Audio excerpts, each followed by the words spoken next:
Well, I think the current environment is historically unusual for a couple of reasons. I think as we've emerged from the recession and the financial dislocation that encompassed much of 2008 through 2010, we're in an environment now where there is a strange dichotomy between both an aversion to risk as it relates to underlying real estate fundamentals, but also a challenge to find yield. And so a lot of investors are struggling to figure out where they play along that spectrum.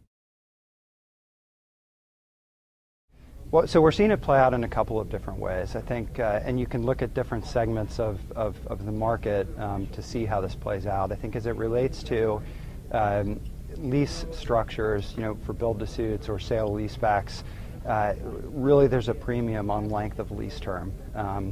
It's much easier for investors, both debt and equity investors, to underwrite credit risk coming from that cash flow stream rather than the residual risk related to the underlying real estate.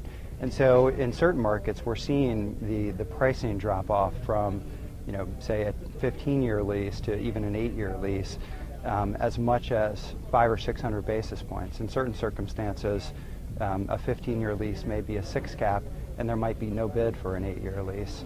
And I think if you sort of track back to the ultimate sources of equity that flow into real estate, the pension funds and the insurance companies, you can understand why that situation exists.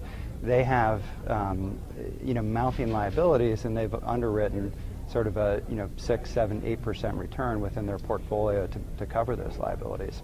They're finding it incredibly difficult, to find that yield that they need to cover those liabilities.